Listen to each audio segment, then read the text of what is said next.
Welcome to Geopedia learning institution. So class का शुरुआत होने से पहले क्लास रूटीन देखा जाए। Class routine for free YouTube classes.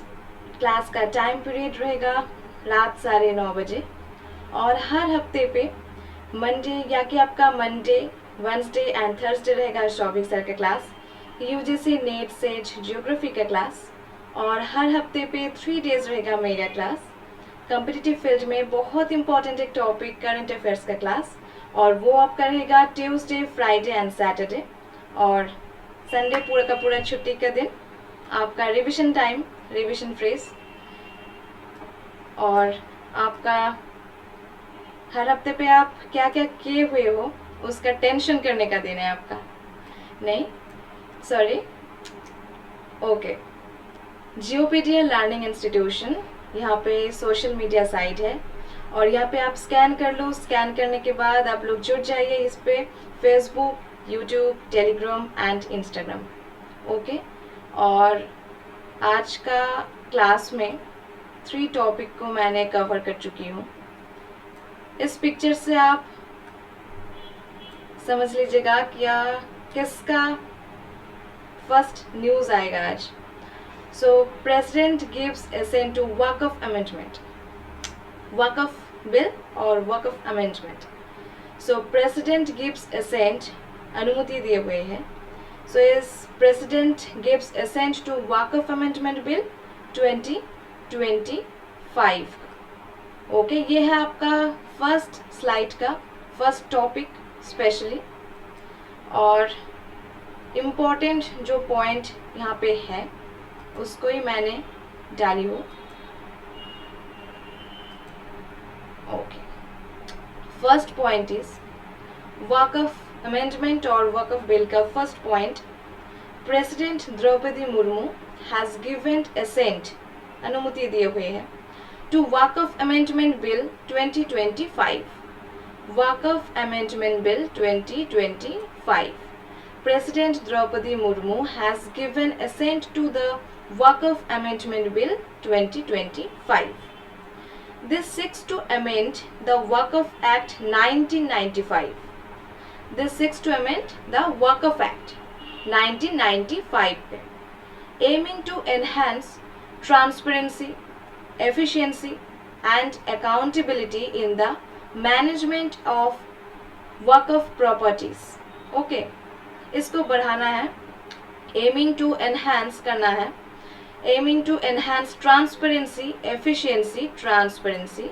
Efficiency and accountability in the management of वक़्फ़ properties.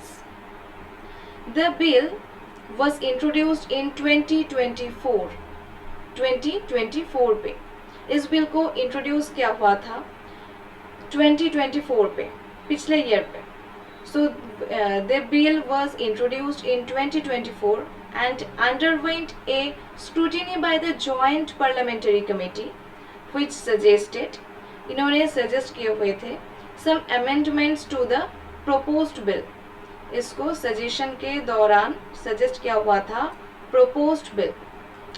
The bill was introduced पिछले साल पे 2024, इसका time period अब देख लीजिए 2024 पे। The bill was introduced in 2024 and underwent a scrutiny by a joint parliamentary committee, which suggested some amendments to the proposed bill.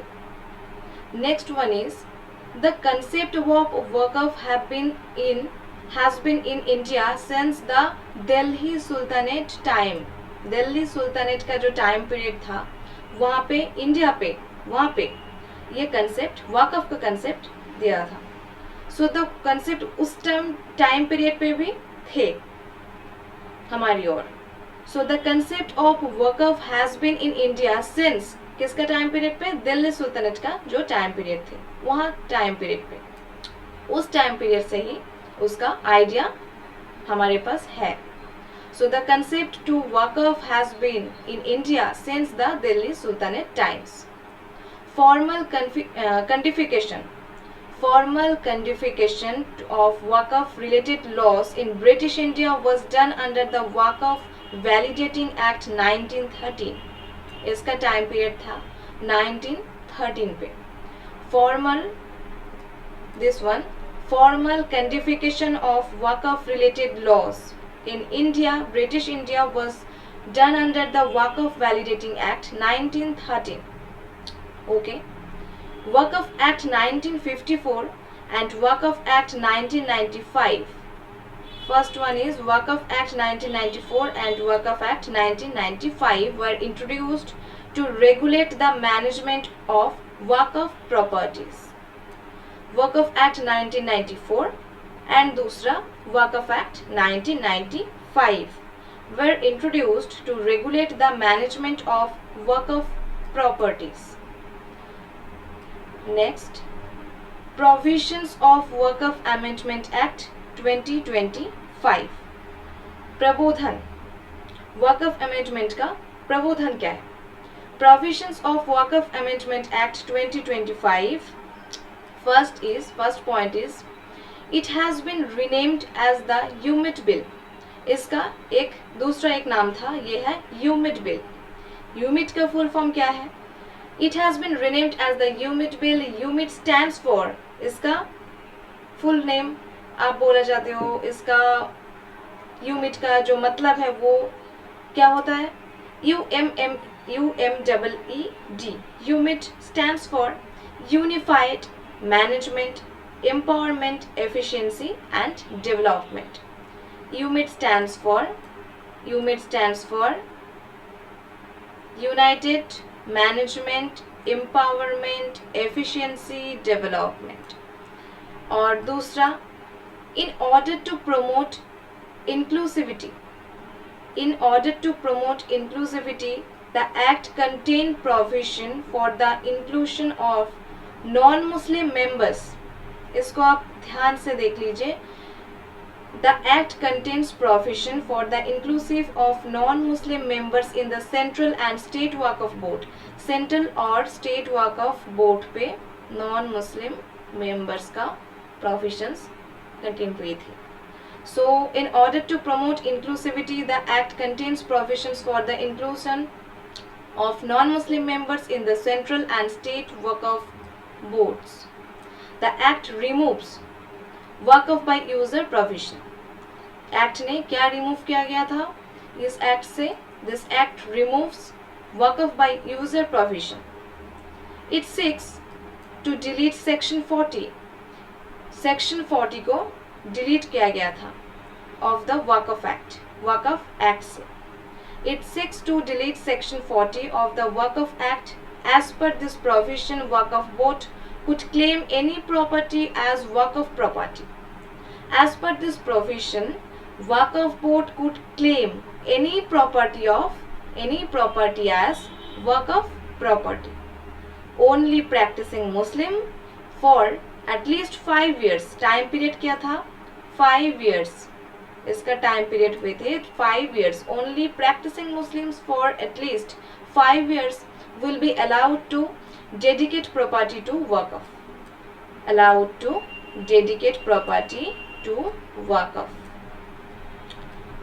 आप इसके बाद ये है आपका Waqf अमेंडमेंट और Waqf बिल 2025, जो पिछले साल पे भी उसका लगभग डिस्कशन था, लेकिन 2025 पे वो अमेंडमेंट बिल हुआ है.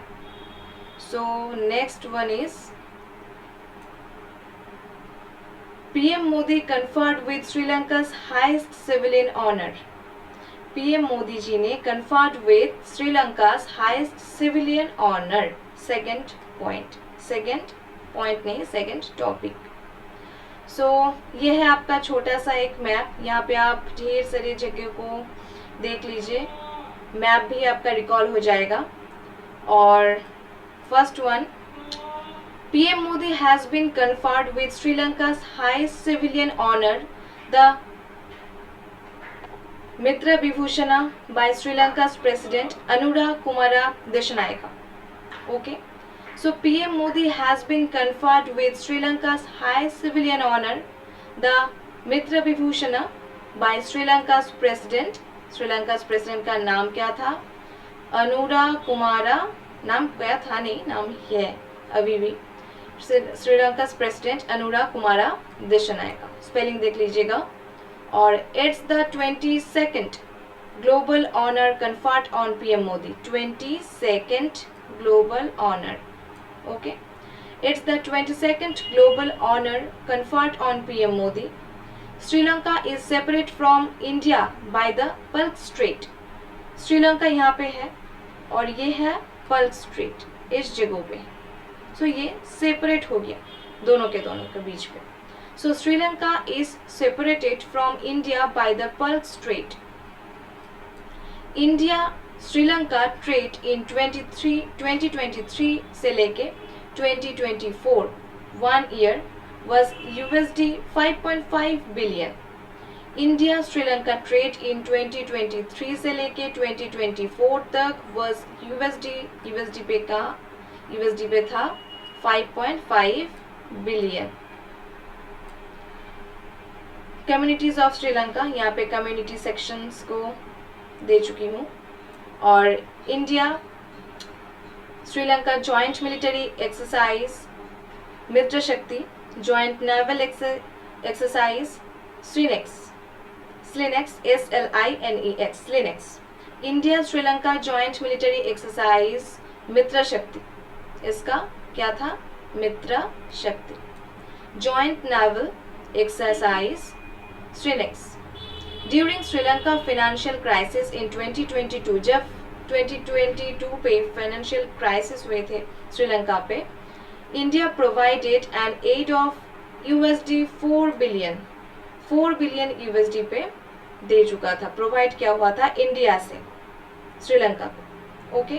सो ड्यूरिंग श्रीलंका's financial crisis in 2022, India provided in aid of USD 4 billion. ये है आपका सेकेंड न्यूज, इम्पोर्टेंट एक न्यूज. सेकेंड जो आपका टॉपिक मैंने आज कवर किया हुए हो, उसको आप ध्यान से देख लीजिए, मैप स्टडी कर लीजिए और उसके बाद इस पॉइंट को दिमाग में बहुत अच्छे से घुसा लीजिए. और थर्ड टॉपिक, रिसेंट टॉपिक, मार्च का topic, third topic,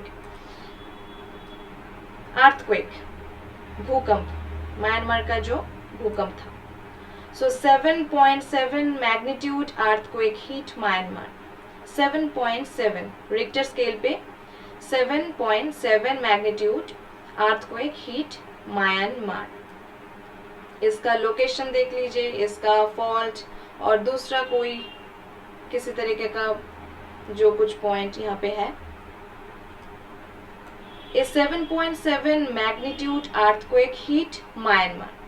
A 7.7 magnitude earthquake hit Myanmar, particularly in the city of Mandalay, resulting in massive destruction across the country. 7.7 magnitude पे Richter scale 7.7 magnitude earthquake hit Myanmar. किसको क्या था, Myanmar. Particularly in the city of Mandalay. Particularly किस city को क्या था, Mandalay. Resulting in massive destruction across the country.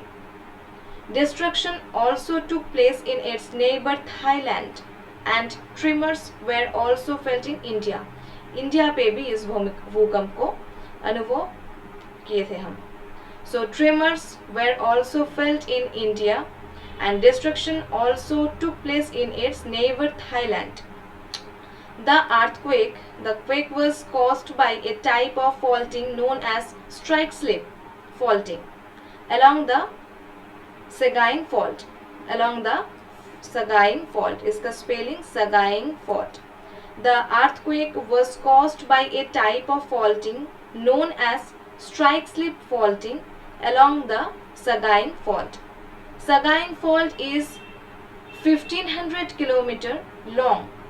Sagaing fault is 1500 km long and it marks the tectonic boundary between Indian plate and Eurasian plate. Indian plate and Eurasian plate. The quake was caused by a type of faulting known as strike-slip faulting along the Sagaing fault.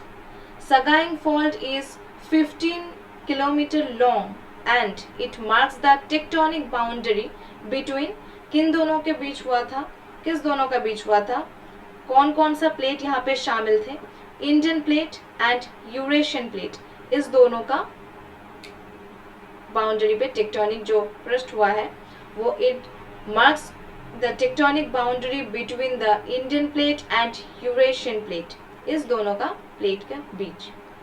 Fault, fault पे हम लोग क्या देखेंगे, fault पे हम लोग देखेंगे a fraction और zone of fractions, A fracture of zone of fractures, sorry, a fracture of zone of fractures in the earth crust between two blocks of rock,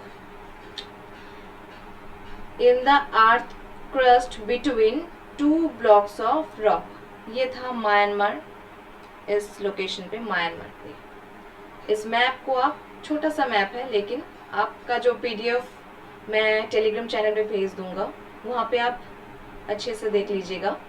A fracture or zone of fractures in the earth crust between two blocks of rocks. There are three types of faults: normal faults, reverse fault and strike slip. Three types of faults. इसका नाम आप देख लीजिए।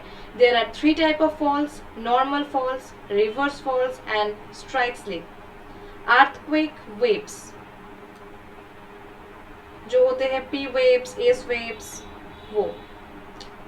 Body waves, body waves को क्या बोला जाता है, P waves, faster, similar to sound wave, similar to sound waves, इसको पी वेव्स बोल रहे थे। Q waves, travel only through solid medium, travel only through solid medium. Surface wave को बोला जाता है love waves and relief waves, Rayleigh wave, surface waves. और इसके बाद हाइपोसेंटर, इसके बाद देखेंगे हाइपोसेंटर। हाइपोसेंटर क्या है, what do you mean by hypocentre? The location beneath the surface where earthquake starts, जिस लोकेशन पे अर्थक्वेक का शुरुआत हो रहा है, इसको बोला जाता है hypocentre. The location beneath the surface where earthquake starts. And epicentre, what do mean by epicentre? Epicentre किसको बोला जाता है? The location right above the hypocentre on earth surface, the location right above the hypocentres on earth surface. Distribution, distribution पे क्या है? Circumpacific belt, 81% of earthquakes, Circumpacific belts पे क्या होते हैं? 81% of earthquakes. Alpine earthquake belt, 17% of biggest earthquakes, 17% of biggest earthquake, इसको mark कर लीजिए नंबर 2 को, पॉइंट नंबर 2 डिस्ट्रीब्यूशन पे। और mid Atlantic ridge, mid Atlantic ridge mostly submerged under water, mostly submerged under water. Or India has been divided into 4 seismic zones, number 2, number 3, number 4 and 5, 2, 3, 4, 5. India has been divided into 4 seismic zones, 2, 3 और 4, 5.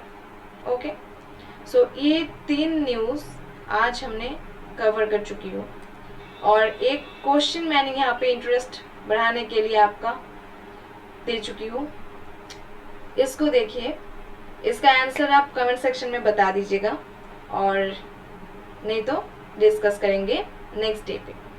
Consider the following: joint parliamentary committee is an ad hoc committee, ad hoc committees are permanent in nature, public, इस ये आपका जो polity का भी question है वो है।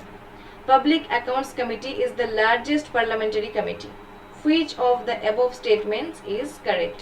Number 1 or 2, number 1 only, 2 and 3 and 1 and 3 only. Okay, इस क्वेश्चन का जो आंसर होगा वो आप कमेंट सेक्शन में बता दीजिए और बहुत अच्छे से ढंग से आपका प्रिपरेशन कीजिए। प्रीलिम्स का 50 डेज, शायद 50 डेज ही रहेगा, 50 डेज ही है आपके लिए, आपके पास।